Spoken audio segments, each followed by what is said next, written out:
What's up, everyone? Tyler DeLuca here, back with Week 5 of the college football season. Week 4 was a very, very fun one. Week 5 is poised to be the same. Here are my top 3 matchups.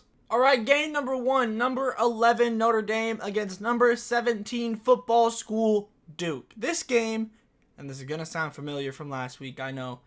This game feels like a test game. A test game for both of these teams, and Notre Dame had a test game last week against Ohio State, and I wouldn't say they failed, because when you lose on a last-second touchdown, even though you have 10 men on the field for the last 2 plays, I guess you can't fail the exam, but they didn't get an A. I mean, I guess it's a C minus, would be the grade that I would give them, but now it's kind of up in the air of what do I think, what is the ceiling for this Notre Dame team, and part of my disappointment comes from the offense of Notre Dame, because I thought that this could be the game that Sam Hartman, the Notre Dame quarterback, could kind of take that next step into essentially the superstar role on this team and become one of the leading quarterbacks in the nation. And he was fine. He passed, kinda, but he didn't.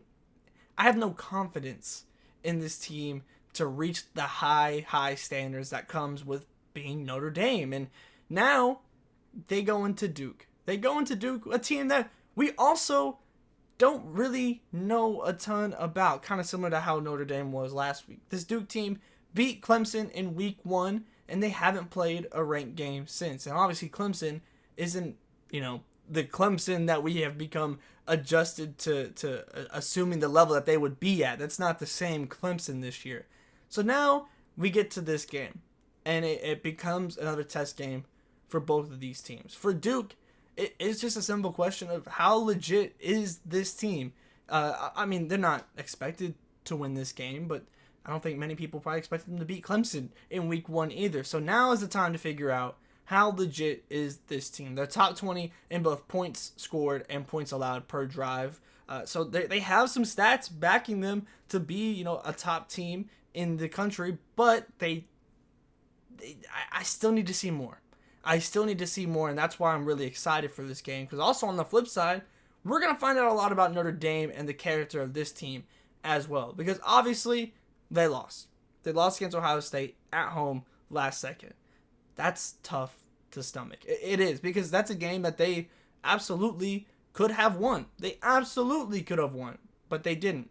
So now in this game against Duke feels like the moment where this season could go off the rails, or they could get right back on track to the standard that they have at Notre Dame. It's not about, are they at that level? It's about, are they going to meet the expectations that come with being a member of Notre Dame? And I think that they go into this game and they prove that. They get this season back on track and try and reach the heights that Notre Dame is meant to be at, and the standard at Notre Dame.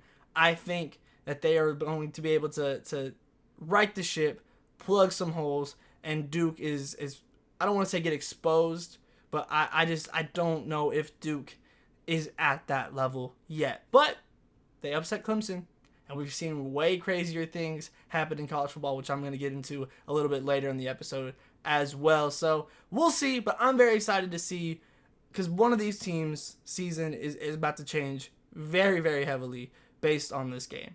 If you've been watching, you know what's coming. Number 8 USC going to Boulder, Colorado to face Primetime's team. And this is exciting to me for pretty simple reasons.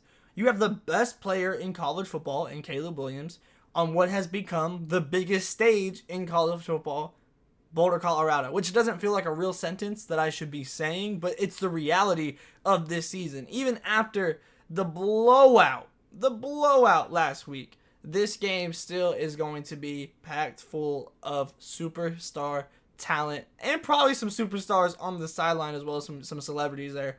But I'm just excited to see Caleb Williams on a stage like this. He's been incredible this season. He does things on a football field that I have just never seen in my entire life. He's otherworldly as a talent. 18 touchdowns so far this season with no interceptions. 18 total touchdowns, 3 rushing. So for me, what gives this the possibility of not just being a rerun of the Oregon game. And I don't know if you've noticed back here some OU stuff. I'm familiar with Lincoln Riley. I'm familiar with Alex Grinch. So for me, the thing that makes this game interesting to me especially is the USC defense. Because against Arizona State, it looked suspect. In the past, it's looked suspect. At OU, it looked suspect. So now, I'm interested.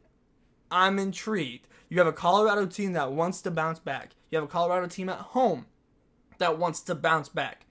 I'm intrigued. Do I think that Colorado is going to win this game? No, that is not what I'm saying.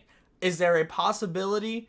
Absolutely. I really, really genuinely think. The problem that Colorado has is that considering most teams that had the season that they did before, that could be considered a trap game in the next year. But Colorado is never going to be a trap game. There's too much coverage.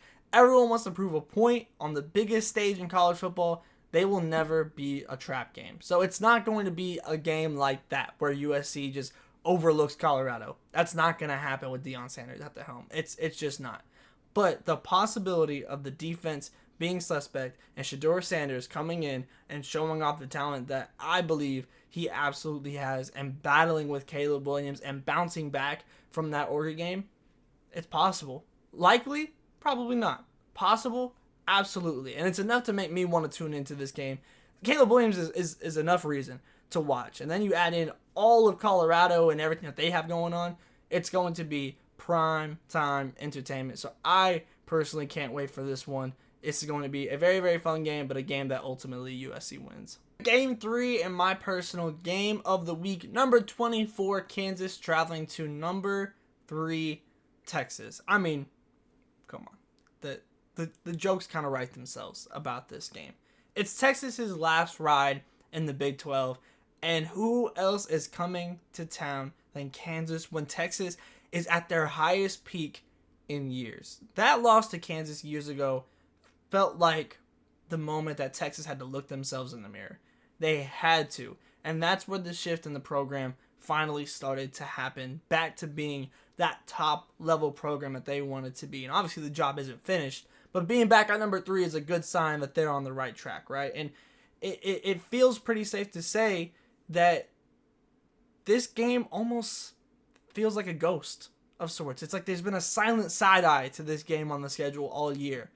Once they get past this game, I can officially say that I think Texas is all the way back. But there's just something about this game that feels like it's haunting them in a way. And Kansas isn't a bad team anymore. This is also a very different Kansas team than the Kansas team that went into Austin that time and upset Texas. This is a very, very different team. This is an electric offense that Kansas has. Jalen Daniels, their quarterback, is absolutely amazing. And he's bringing 2 running backs with him in Devin Neal and Daniel Highshaw Jr. that are also absolutely incredible. So they have the firepower on offense to keep up with Texas in this game if it becomes more of a shootout type of game. But the defense for Kansas is where I get a little bit worried. For Texas, since the Alabama game, like I said, there's been like that silent side eye towards this game as they've progressed through the schedule. They've done what they're supposed to do, but it's here now. Kansas is coming into town. So this is kind of a storyline for me in this game. Obviously, there's some demons there. There's some demons in the closet for Texas with this Kansas team. Do I think that they win this game? Absolutely. Does Kansas have the firepower to keep up with Texas? I do. I think they do. I absolutely do. Should Texas win? Absolutely. Have we seen crazier things in college football happen in this matchup alone? Yes, 100% we have. So I'm looking forward to this game because I think that there's a bit of an exhale that happens if Texas wins this game where it's like, okay, we're back. And everyone wants to say it.